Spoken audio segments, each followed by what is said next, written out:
PoK से पाक सेना को भगाया। दोस्तों इस बार भारत, रूस और चीन पहली बार साथ आए हैं और साथ आकर उन्होंने ऐसा काम किया है जो कोई सोच भी नहीं सकता था। ऐसे में आप सोच रहे होंगे कि आखिर उन्होंने क्या कर दिया, तो चलिए देखते हैं इस बारे में विस्तार से। दोस्तों 74 साल बाद यूएनएससी में एक मौका आया जिसमें म्यांमार को लेकर एक प्रस्ताव आया। और दोस्तों वैसे आपको बता दें कि 2021 की बात है, फरवरी का महीना था जब हमारा बजट आना बाकी था और उसी समय ये खबर आई थी जो म्यांमार का राष्ट्रीय अध्यक्ष है आंग सान सू ने अरेस्ट कर लिया जाता है और यहाँ तख्ता पलट जाता है। और यहाँ सेना ने तख्ता पलटकर अपनी जनरल को बैठा दिया शासन करने, और जनता जो कि मिलिट्री को कहा जाता है म्यांमार शासन में, उसने ये कहा कि क्योंकि सू की सरकार ने गलत तरीके से चुनाव जीता और धोखेबाजी की है, इसीलिए हमने यहाँ पर टेक ओवर कर लिया है और आप यहाँ 1 साल में चुनाव कराएंगे लोकतांत्रिक तरीके से, और फिर यहाँ चुनाव होने के बाद लोकतंत्र सरकार आएगी।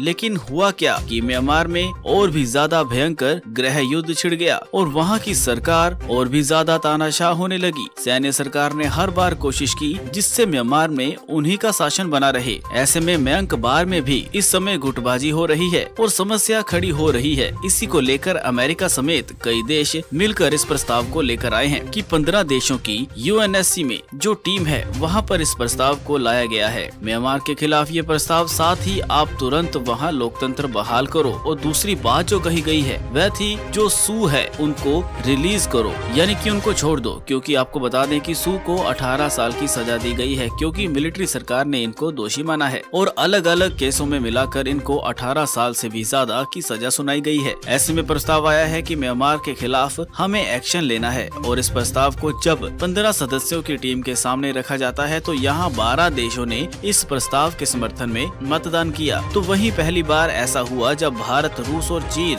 इस पूरी वोटिंग प्रक्रिया से दूर रहे। ऐसे में रूस और चीन का तो समझ आता है। रूस का आप स्क्रीन में आर्टिकल देख सकते हैं कि म्यांमार इस वक्त जो ऊर्जा संकट से जूझ रहा है, ऐसे में म्यांमार की मदद करने के लिए बेहतर बनाने में रूस मदद करेगा ताकि ऊर्जा संकट म्यांमार का दूर हो सके। ऐसे में रूस म्यांमार के साथ अपनी दोस्ती बनाए रखना चाहता है और साथ ही चीन भी अपनी दोस्ती बनाए रखना चाहता है। और ऐसे में भारत की मजबूरी ये है कि भारत को हर हाल में म्यांमार के साथ दोस्ती बनाए रखनी होगी, क्योंकि 1700 किलोमीटर का एरिया है जहां पर भारत और म्यांमार अपना बॉर्डर साझा करते हैं और कई ऐसे गुट हैं जो इन सीमा पर एक्टिव हैं। और आपको बता दें कि यही मिलिट्री सरकार ने पिछली बार भारत को मदद की थी ताकि यहाँ से आतंकी गुटों का सफाया हो सके, जबकि चाइना चाहता है कि रूस के म्यांमार के साथ संबंध खराब हो और यहाँ से भारत पर हमला कराया जा सके। और यही वजह है कि भारत इस मतदान से दूर रहा। वैसे भारत की प्रतिनिधि रुचिरा कंबोज ने इस बात को लेकर कहा कि म्यांमार में नेता की रिहाई होनी चाहिए और लोकतांत्रिक चीजों का गठन होना चाहिए और धीरजपूर्ण तरीके से इस मसले का समाधान होना चाहिए। लेकिन भारत ने बिल्कुल भी इस मतदान में हिस्सा नहीं लिया और वोटिंग से भारत दूर ही रहा। ऐसे में अब देखना ये होगा कि भारत के इस फैसले का क्या असर होता है। दोस्तों ऐसी खबर के बारे में आपकी क्या राय है, हमें कमेंट करके जरूर बताएं। और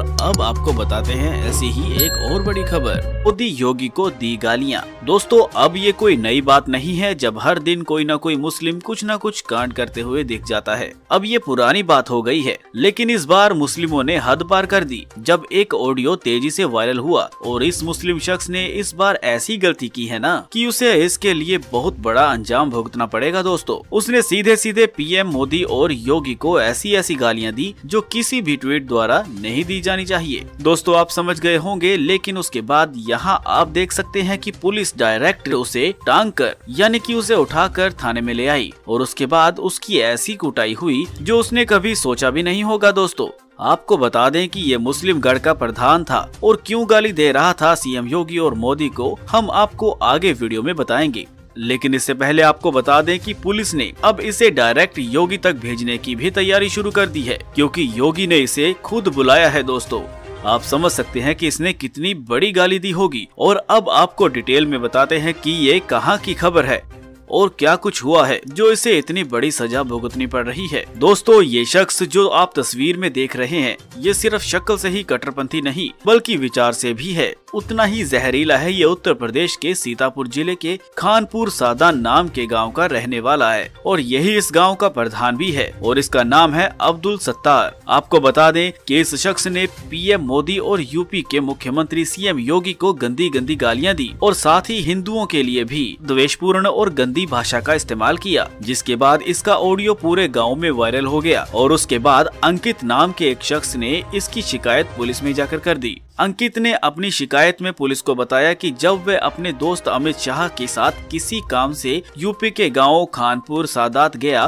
तो उसे ये पता चला कि उस गांव का प्रधान सत्तार मोदी के साथ साथ सीएम योगी को भी गंदी गंदी माँ बहन की गालियां दे रहा है। इसके साथ ही उन्होंने सत्तार पर यह भी आरोप लगाया कि उन्होंने न सिर्फ पीएम मोदी और योगी पर बल्कि पूरे हिंदू समाज को लेकर भी काफी अभद्र टिप्पणी की है। अपनी शिकायत में अंकित ने ये भी कहा कि जब उसने सत्तार को रोकने की कोशिश की तो उन्हें भी गालियां दी गई। सत्तार ने अंकित और अमित को गाली के साथ साथ जान से मारने की धमकी भी दी। ऐसे में उन्होंने शिकायत में ये भी बताया कि सत्तार की हरकत से वहां मौजूद हिंदुओं में काफी ज्यादा डर बैठ गया है। ऐसे में अंकित ने बताया कि एक रिकॉर्डिंग उनके फोन पर आई थी, जिसके बाद उन्होंने जब इसके बारे में पता किया तो उनको पता चला कि ये खानपुर सादाम नाम के गांव में रहने वाले प्रधान सत्तार की ये रिकॉर्डिंग है, जो पीएम मोदी और सीएम योगी को लेकर भी अभद्र भाषा का प्रयोग करते हैं। जिसके बाद उन्होंने पुलिस में न सिर्फ इसके बारे में कंप्लेंट दर्ज करवाई, बल्कि उनके खिलाफ एक लिखित एप्लीकेशन और उस रिकॉर्डिंग को भी पुलिस के पास सबमिट करवा दिया है।